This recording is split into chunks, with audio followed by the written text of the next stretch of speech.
The neon sign outside Mel's diner buzzed with a steady, irritating hum, painting the rain-slicked windows in sickly shades of red and blue.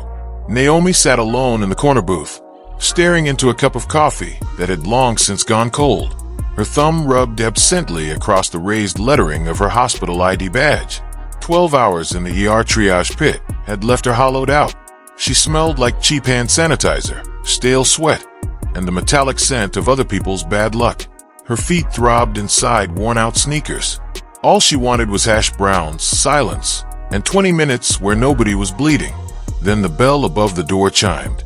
The cheerful sound couldn't have been more wrong. The man who stumbled through the entrance wasn't walking.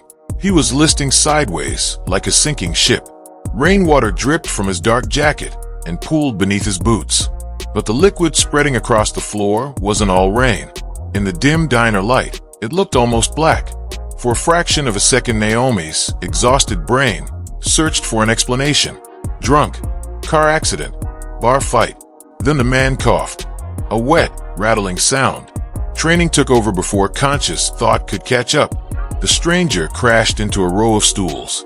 One toppled with a deafening clang. He hit the floor hard. A teenage waitress named Chloe dropped a ceramic mug. It exploded against the tiles.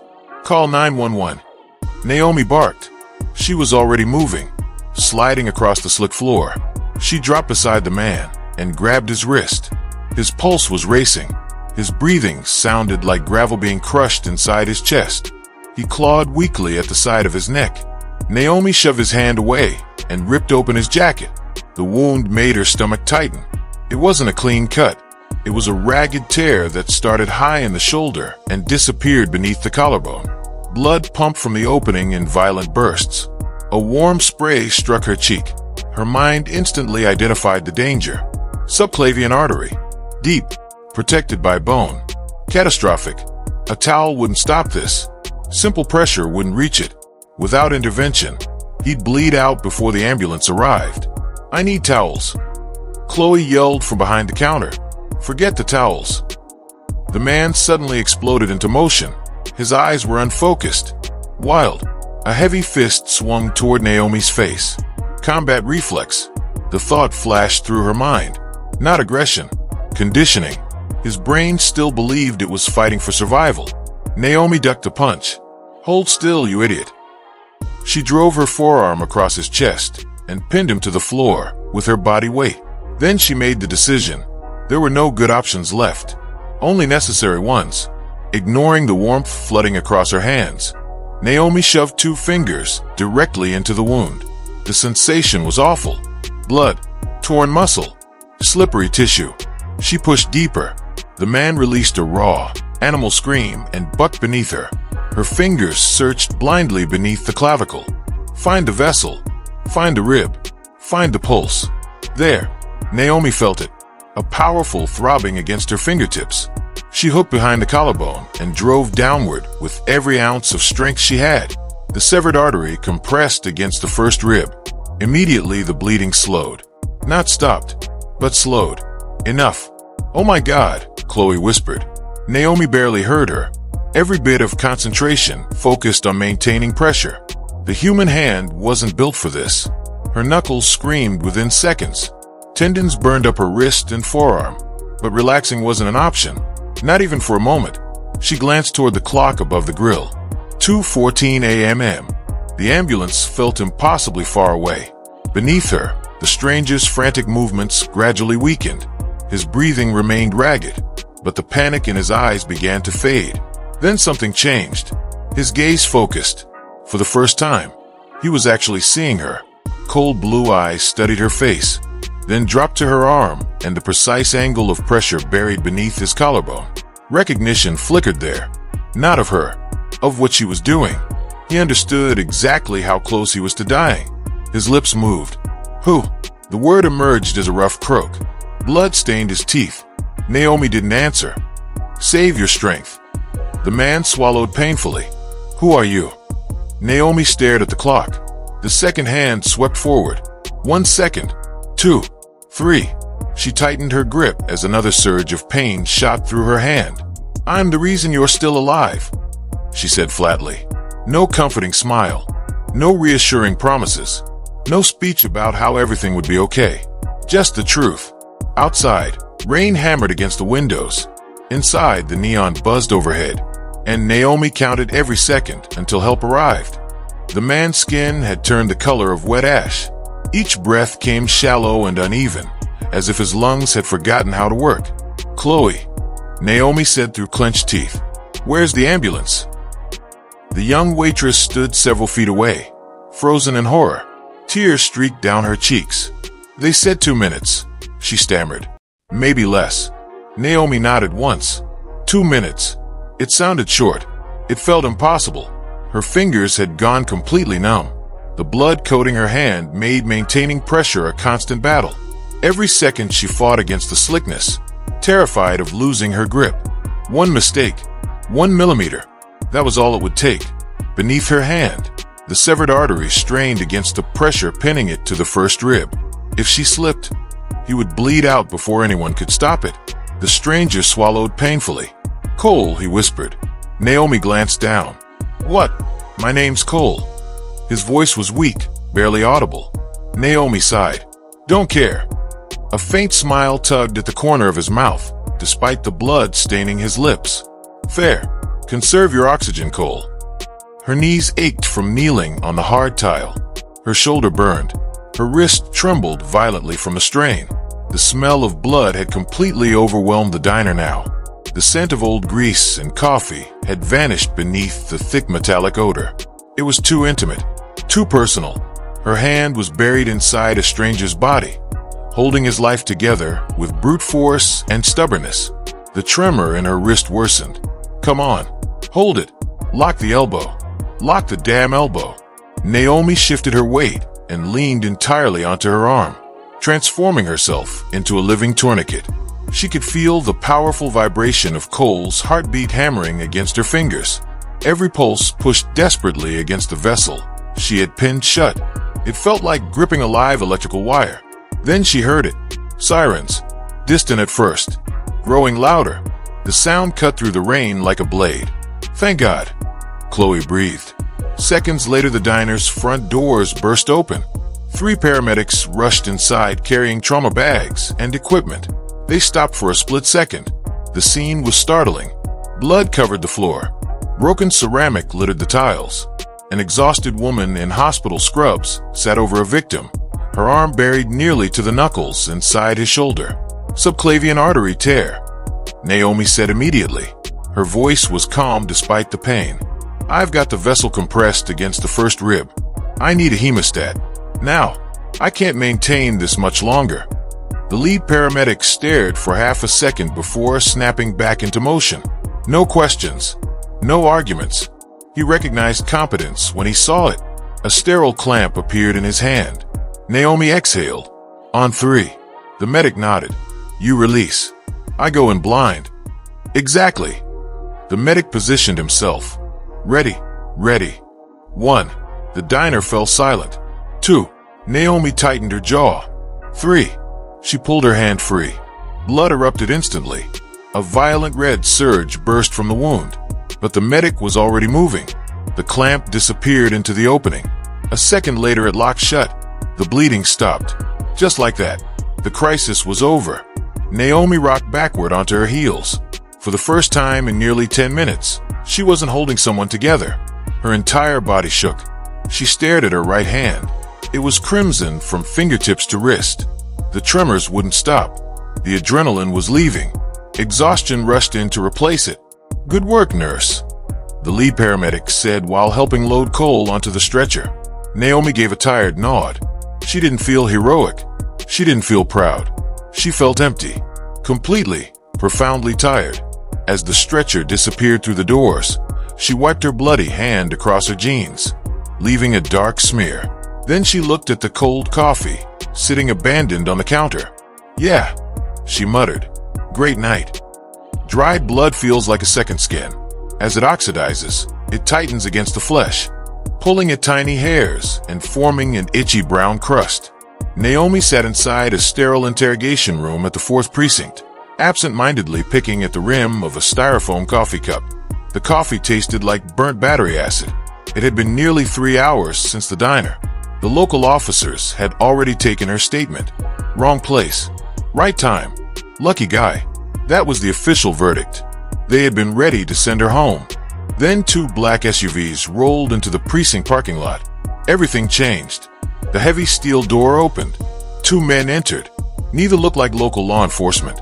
Tailored suits, broad shoulders, controlled movements, the unmistakable confidence of people accustomed to being obeyed. The older man dropped a thick manila folder onto the table with a sharp smack. Naomi Harding. It wasn't a question. He sat down across from her. The younger agent remained near the door, arms folded across his chest, watching, waiting. Naomi took another sip of terrible coffee. Am I under arrest? The older agent met her gaze. For the first time, a faint smile appeared. No, he said. Quite the opposite. I'm Special Agent Briggs, FBI. This is Agent Hayes. The older man folded his hands on the metal table. We just want to clarify a few details about what happened tonight. Naomi met his gaze without blinking. I already told the local cops everything. Her voice remained calm and flat. A man walked into a diner bleeding to death. I stopped the bleeding. The ambulance arrived. End of story. Briggs smiled. It was the kind of smile people used when they already knew the answer. He opened a manila folder. Inside were hospital photographs, close-ups, trauma images, evidence. The man you saved is named Cole Mitchell, Briggs said. He's alive. Barely. Naomi said nothing. The surgeon spent hours repairing the damage. One of them described your intervention as remarkable. Good for him. Briggs slid a photograph across the table.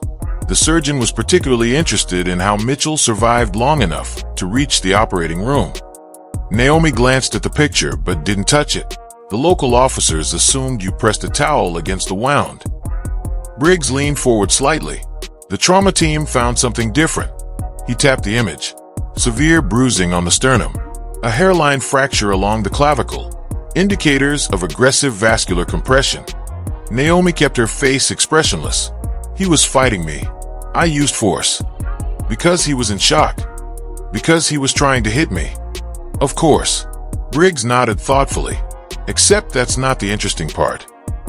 The room seemed to grow quieter. What interests us is that you didn't perform ordinary first aid. He opened another photograph. You bypassed a visible injury, inserted your fingers beneath the clavicle, located a severed artery without direct visualization, and compressed it against the first rib. His eyes remained locked on hers. Do you know how difficult that is?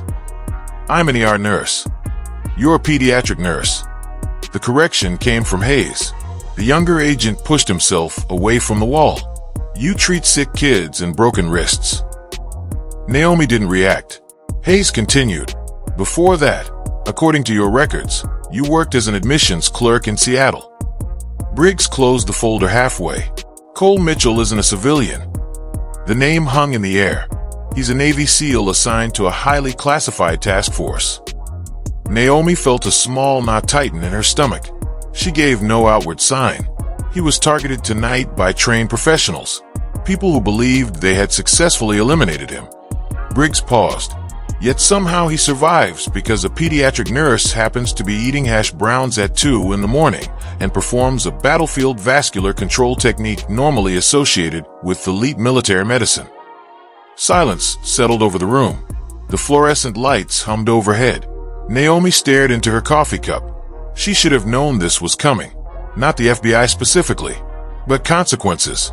There were always consequences. I watch a lot of medical documentaries, she said. Hayes laughed.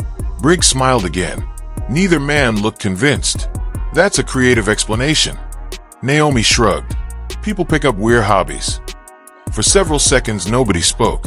Then Briggs turned a page. Let's discuss something else. The folder contained more than hospital records. Far more. Why does Naomi Harding effectively not exist before 2018? The question landed heavily. No high school records. Another page. No college photographs. Another. No social media history. Another. Almost no tax activity. Naomi leaned back in her chair. The exhaustion she'd felt earlier was gone.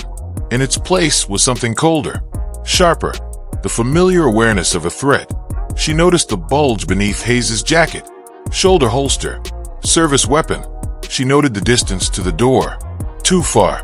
Identity theft, Naomi said smoothly. Long story. Briggs didn't blink. We investigated that claim. Hayes stepped closer to the table.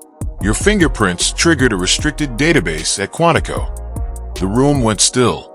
The kind of database, Hayes continued quietly, that requires director-level authorization just to access the file. Briggs slowly closed the folder. The soft snap echoed through the room. Then he folded his hands. Ms. Harding, he said, for the last hour we've been pretending you're an ordinary nurse. His expression hardened. We're finished pretending. Naomi's pulse remained steady, but for the first time that night, she knew exactly how much trouble she was in. We don't know who you really are, Naomi. Special Agent Briggs sat motionless across the table. But we know what you are. The words lingered in the sterile interview room. Briggs folded his hands. And right now, the people who tried to kill Cole Mitchell are eventually going to learn that someone in that diner knew exactly how to keep him alive. Neither agent looked away. Someone with training. Naomi stared into the styrofoam cup in her hands. Her fingers tightened. The thin plastic crumpled with a sharp crack. Coffee spilled over her knuckles, mixing with the dried blood that still stained the creases of her skin. For several seconds, she said nothing. Then she spoke. If he's a SEAL. Her voice had changed. The uncertainty was gone. The nervous civilian act disappeared completely. What remained was calm. Cold, controlled calm. Then he was followed. Briggs frowned. What? Naomi lifted her eyes. If he was targeted by professionals, they didn't just shoot him and walk away. They watched. They verified. The room suddenly felt smaller. They know he reached a hospital. Hayes exchanged a glance with Briggs. We have agents guarding him.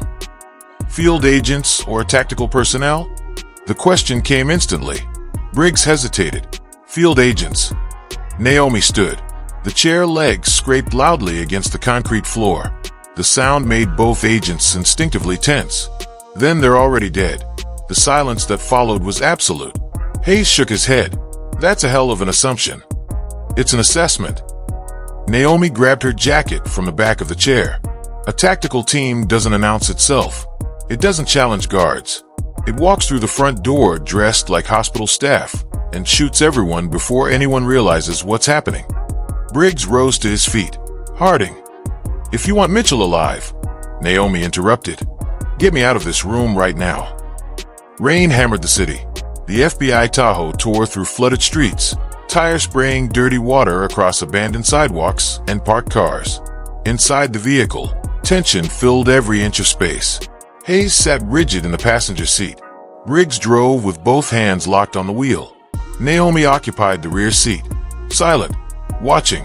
The smell of wet clothing, engine heat, and nervous sweat filled the cabin. She stared at her hands resting on her thighs. Dark stains still circled her fingernails. Blood always lingered longer than people expected. The frightening thing wasn't her calmness. It was how familiar it felt. She missed panic. Panic belonged to ordinary people. Panic meant your brain wasn't calculating sightlines through windshields or evaluating whether the armed man in the front seat had properly loaded his weapon. Call them again. Briggs didn't look back. I've tried. No answer.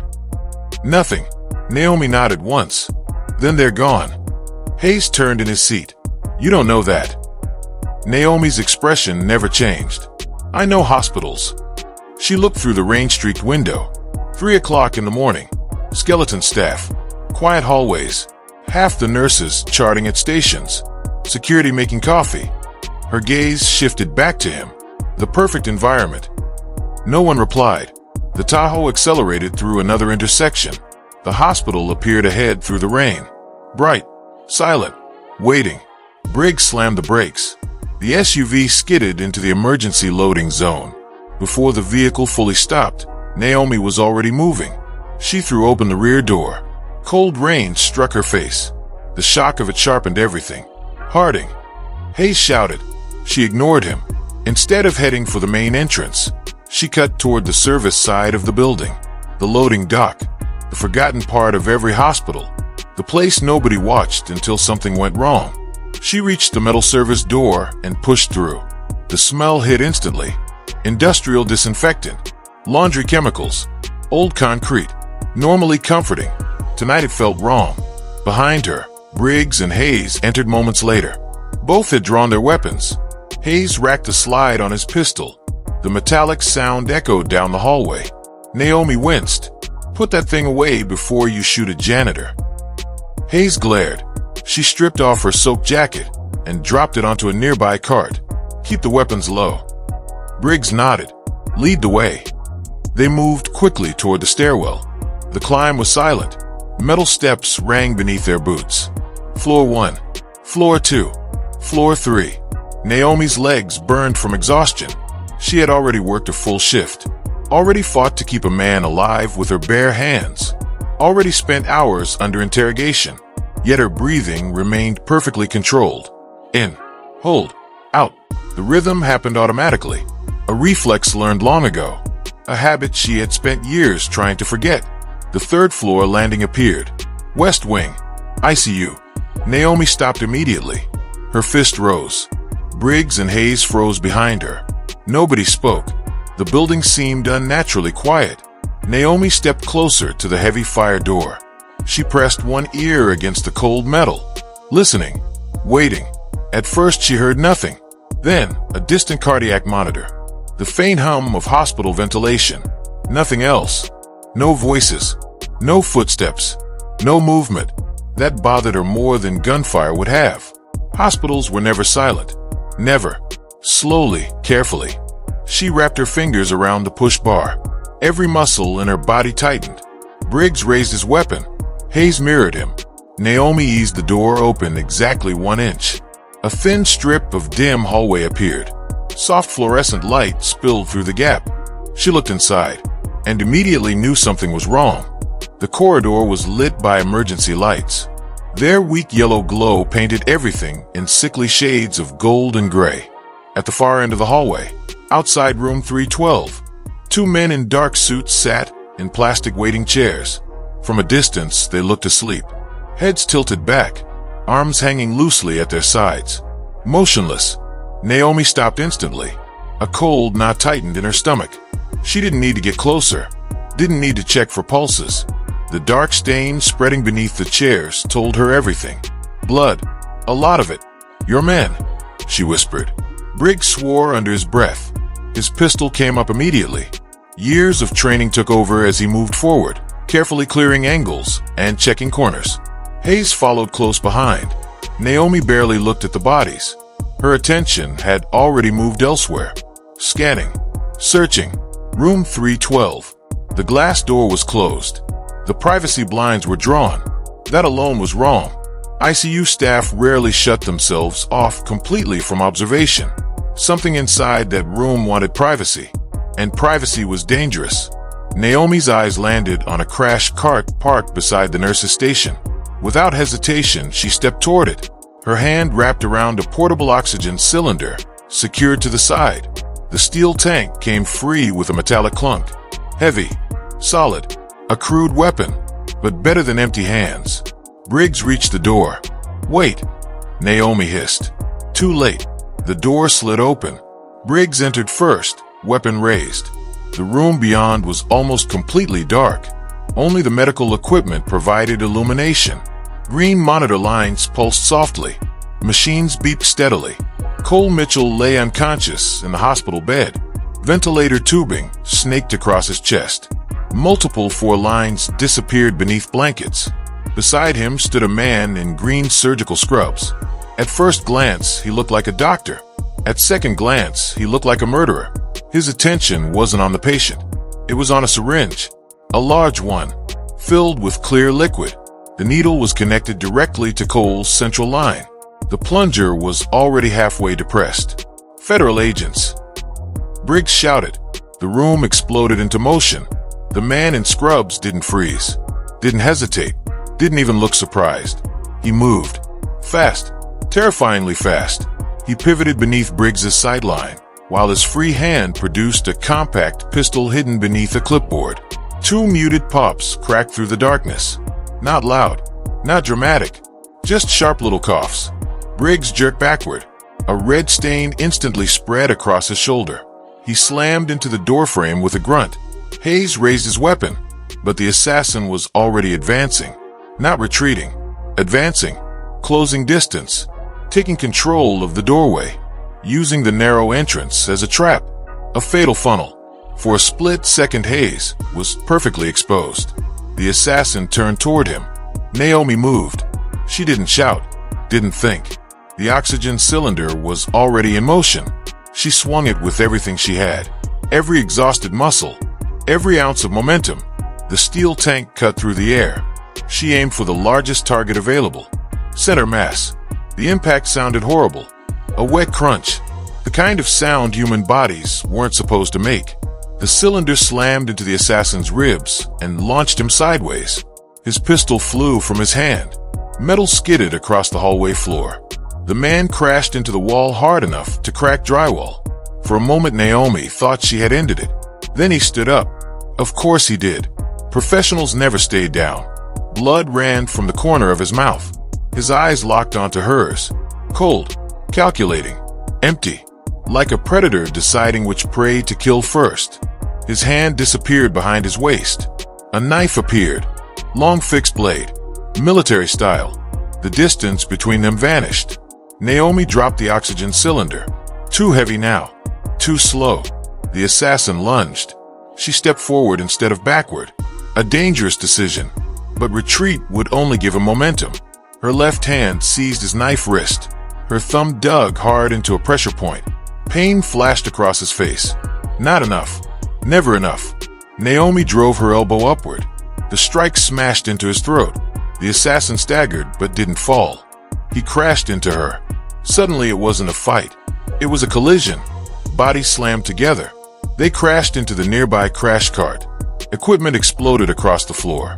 Defibrillator pads, wrapped syringes, bandages, plastic packaging. Everything scattered. The assassin outweighed her by at least 50 pounds. Maybe more. His strength drove her backward. The knife descended. Slowly. Relentlessly. Its tip hovered inches from her chest. Naomi could smell tobacco on his breath. Could feel droplets of saliva hitting her cheek. Every muscle in her arm screamed. The blade kept moving. Closer. Closer. Not again. The thought appeared suddenly. Sharp. Unwelcome. Not here. Not in another hospital hallway. She made a choice. A desperate one. Naomi released her grip. The assassin expected resistance. Instead, she twisted violently sideways. The knife plunged down. The blade sliced through her scrub top. Fire ripped across her ribs. Pain exploded through her side. But it wasn't deep. Not deep enough. Using his momentum against him, she hooked his leg and swept hard. The floor disappeared beneath both of them. They crashed down together. Naomi landed on top. The assassin struggled instantly, trying to recover, trying to bring the knife back up. Then her hand found something. The fallen defibrillator unit. Heavy, awkward, perfect. She grabbed it by the handle, raised it, and brought it down. The impact shattered the bridge of his nose. A sickening crack echoed through the hallway. The assassin went limp. Completely. His eyes rolled back. His knife clattered from numb fingers. Silence followed. For several seconds, nobody moved. Naomi remained on top of him, breathing hard. Adrenaline surged through her system, then immediately began to fade, leaving behind exhaustion, cold sweat, shaking hands. Her fingers trembled so violently she could barely release the defibrillator handle. Finally, she rolled off him. Her back hit the wall. She sucked in air, trying to slow her heartbeat, trying to stop shaking. Across the hallway, Hayes stood frozen. His pistol hung uselessly at his side. His eyes were wide, almost disbelieving. Even Briggs seemed stunned despite the blood soaking his shoulder. Jesus Christ, Hayes whispered. Naomi spat blood-tinged saliva onto the floor. She pressed a hand against the cut along her ribs. Warm blood seeped between her fingers. Painful, but survivable. Slowly, she pushed herself to her feet. Every joint protested. Every muscle ached. She looked down at the unconscious assassin, then across at Briggs. Told you, she said hoarsely. The hospital wasn't secure. Naomi stood beside Cole Mitchell's hospital bed, breathing hard. The ICU room had fallen eerily quiet. Only the steady hiss of the ventilator and the soft electronic beeping of monitors broke the silence. For a moment she simply watched him. The unconscious SEAL lay motionless beneath crisp white sheets, unaware that he had narrowly escaped death twice in a single night. First in the diner, then here. Naomi checked the central line carefully. The assassin had managed to connect the syringe, but not long enough to fully deliver its contents. No lethal overdose. No silent execution disguised as medical failure. Cole was still alive. For now. Satisfied, she adjusted the edge of his blanket. The gesture felt strangely ordinary, almost absurd. Her shirt was soaked with blood. Her ribs burned from the knife wound.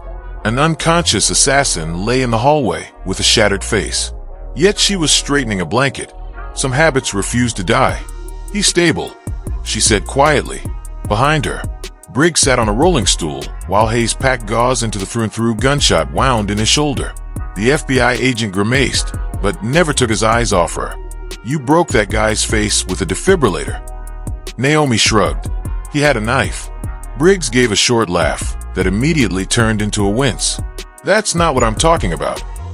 She walked to the sink. Warm water flowed over her stained hands. Dark red swirled into pink before disappearing down the stainless steel drain. You moved like someone who's done that before. Naomi remained silent. The way you cleared the doorway. Briggs continued. The way you controlled distance. The wrist manipulation. The timing. His expression hardened. That wasn't luck. The room grew still again. Naomi shut off the faucet. Water dripped from her fingertips. She grabbed a paper towel and dried her hands carefully. Methodically. Anything to delay this conversation. Finally, she looked up at her reflection in the mirror. The woman staring back looked older than she remembered. Dark circles beneath her eyes. Exhaustion etched into every feature. 5 years. 5 years of building something normal.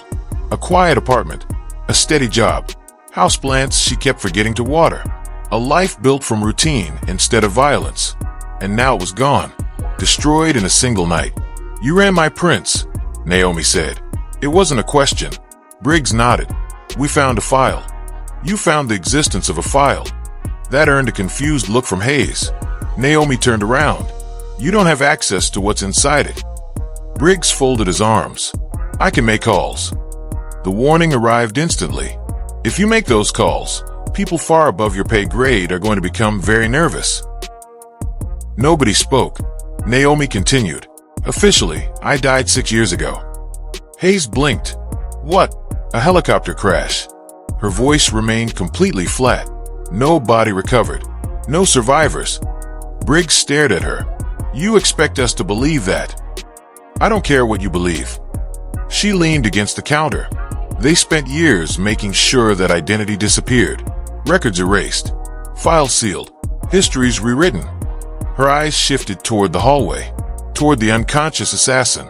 If someone starts digging, they won't send investigators. The words landed heavily. They'll send people like him. Silence followed. For the first time all night. Hayes looked genuinely uneasy. The bravado was gone.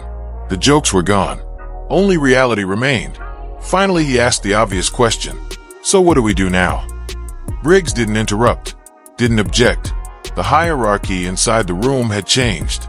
He knew it. Hayes knew it. Naomi knew it. She thought for a moment, then answered, You lock down this floor. She pointed toward Cole. You get actual tactical personnel protecting him. Another point toward the hallway. You interrogate him if he wakes up. And when your director asks what happened. Naomi's expression didn't change. You tell him Agent Hayes neutralized the threat. Hayes nearly choked. What? You want the paperwork headache or not? Briggs laughed despite the pain. Then his expression became serious again. And you? Naomi crossed the room. Her wet jacket lay crumpled near the doorway. She reached into a pocket and pulled out her hospital identification badge. The plastic rectangle felt strangely light. Naomi Harding, pediatric nurse. Employee number. Photograph. A carefully constructed life. She stared at it for several seconds. then snapped it cleanly in half. The crack echoed softly through the room. She dropped both pieces into a nearby biohazard bin. Naomi Harding finished her shift tonight. Nobody moved. She got nervous after talking to the FBI. The badge disappeared among bloody gauze and medical waste. She packed a bag. Naomi pulled on her jacket, and she left. Hayes shook his head. You can't just vanish. A faint smile touched her lips. The first of the night. Watch me. She didn't say goodbye. Didn't look at Cole again. Didn't offer explanations. The emotional walls were already rebuilding themselves. Layer by layer. Cold.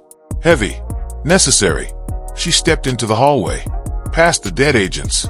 Past the unconscious assassin. Past the life she had spent years pretending didn't exist. The stairwell door closed behind her. 20 minutes later, Naomi emerged from the hospital lobby. The rain had weakened to a miserable drizzle. The city was beginning to brighten with the first hints of dawn. Gray clouds stretched across the skyline like bruises. Her side throbbed. Her knuckles ached.